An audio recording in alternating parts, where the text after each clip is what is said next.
پہلے؟ نہیں نہیں. میں نے کہا اور کب؟ کہنے لگا ازلوں سے، جب اس پہ قرآن نازل ہوا تھا اس دن سے. اس سے پہلے اسے فاران کہتے تھے.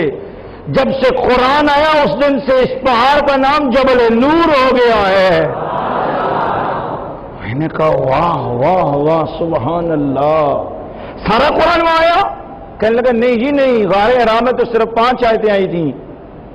سورۃ الاقراء کی پہلی 5 آیتیں آئی تھیں غار حرا میں، بس. سارا قرآن تو یہاں نہیں آیا. میں نے کہا جس پہاڑ پہ فقط 5 آیتیں قرآن کی آئیں وہ سارا پہاڑ نور ہو گیا ہے. جس سرکار پہ سارا قرآن آیا ہے وہ سرکار کیوں نہیں نور ہو گیا ہے؟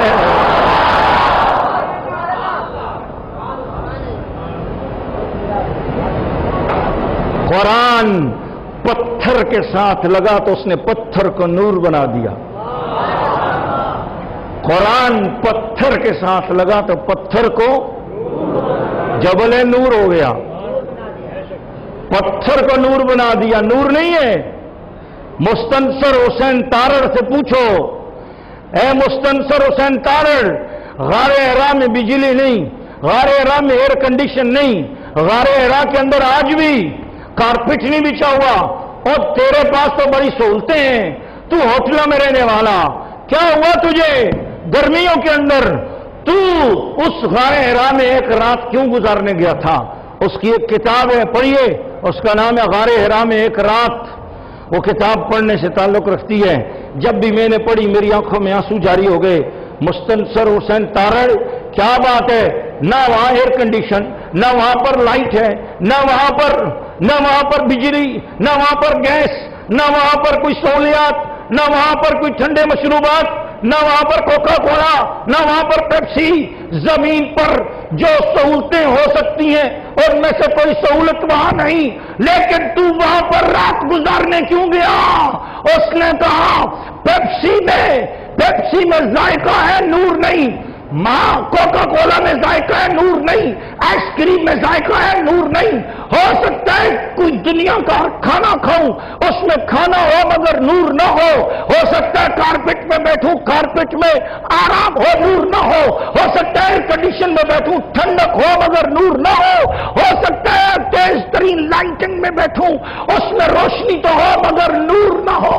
روحانیت کا نور، قرآن کا نور، ایمان کا نور، ایقان کا نور، عرفان کا نور، چمکنے کا نور، نبوت کا نور، پیار کا نور، عرفان کا نور، خدا اور بندے کے درمیان پیار کا تعلق شروع ہونے کا نور، مصطفیٰ اور خدا کے پیار کی پہلی رات کا نور. اس محبت کا نور مجھے کسی سہولت میں نظر نہیں آیا. میں نے کہا مستنصر تو پھر وہاں رات گزارنے کیوں گیا؟ اس نے کہا جو ساری کائنات کے اندر کہیں سے سکون نہ ملا، محمد کی تلیاں وہاں پر لگی ہوئی ہے، حضور کے تلوے وہاں پر لگے ہوئے ہیں، حضور کی کمر وہاں پر لگی ہے، حضور کی پیشانی میں سجدہ وہاں پر لگا ہے. غار حرا نے آج سے 1400 سال پہلے کا نور آج تک سنبھال کے رکھا ہوا ہے.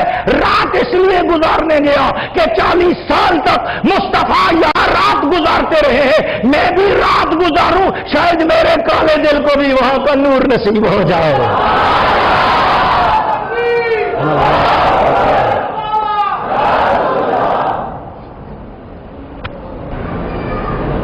باضابطہ ملاقات، باضابطہ بات چیت شروع ہوئی تھی، قرآنی بات چیت ہوئی تھی، قرآن کے لہجے میں بات ہوئی تھی، وہ غار حرا میں ہوئی تھی. غار حرا والا وہ پہاڑ اس دن تک فاران کہلاتا تھا. جو ہی قرآن اترا وہ فاران سے جبل نور بن گیا. غاروں میں وہ افضل ہو گیا، مزاروں میں وہ افضل ہو گیا. میں سوچنے لگا، تصور کرنے لگا، قرآن خود کیا ہے، قرآن خود کیا ہے. کہا یہ قرآن بڑی عظیم چیز ہے، یہ قرآن بڑی برکت والا ہے، یہ اس اللہ کا تم پر احسان ہے، بہت بڑا کرم ہے، اس اللہ کی بہت بڑی عنایت ہے، اس اللہ کا بہت بڑا کرم ہے. اللہ نے قرآن مجید کے اندر اس کرم کا ذکر کیا ہے، اس مہربانی کو اس نے خود بیان کیا ہے۔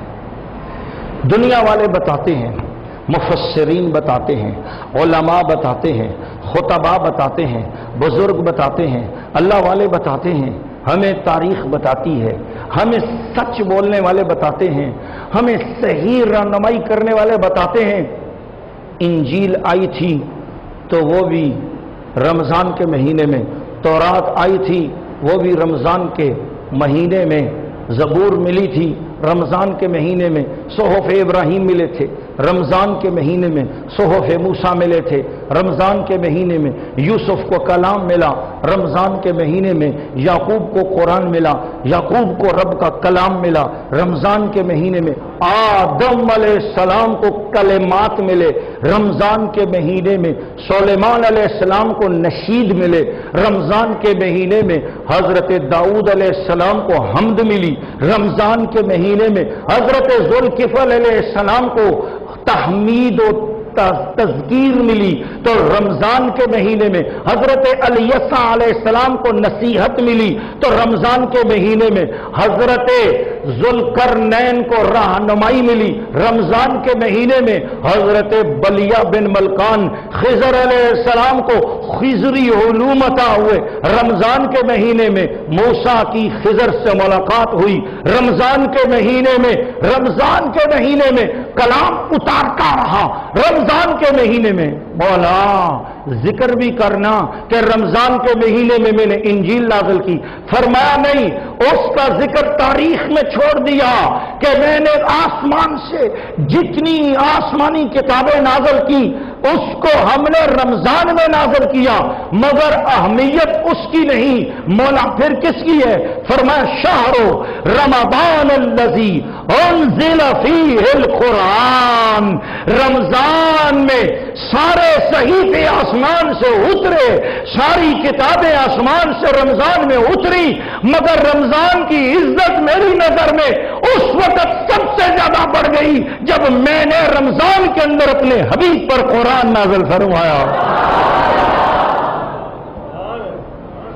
توجہ، جس پہاڑ پہ قرآن اترا وہ پہاڑ پہاڑوں میں افضل ہو گیا، جس غار میں اترا وہ غار سارے غاروں میں افضل ہو گئی، جس مہینے میں قرآن اترا وہ مہینہ سارے مہینوں میں افضل۔ مولا وہ رات کون سی تھی؟ وہ دن کون سا تھا؟ وہ گھڑی کون سی تھی؟ وہ لمحہ کون سا تھا؟ وہ کون سا لمحہ تھا جب تو نے قرآن نازل کیا؟ وہ کیا بات؟ رب تعالیٰ نے فرمایا میں اس گھڑی کے لیے پوری ایک سورت نازل کروں گا، پوری ایک سورت صرف اس وقت کے لیے نازل کروں گا، میں بتاؤں گا اِنَّا أَنزَلْنَاهُ فِي لَيْلَةِ الْقَدْرِ۔ قرآن کی بات کی، فرمایا شہر رمضان الذی انزل فیہ القرآن، یہ قرآن کے اندر ایک اور جگہ پر فرما دیا، سورۃ البقرہ میں ارشاد فرما دیا کہ مہینہ رمضان کا وہ ہے جس میں قرآن نازل کیا گیا۔ بات تو ہو گئی تھی لیکن اس مہینے کو بھی عزت دی، فرمایا اس مہینے پورے مہینے کو عزت اس ایک رات کی برکت سے ہے۔ مولا وہ کون سی رات ہے؟ فرمایا اِنَّا أَنزَلْنَاهُ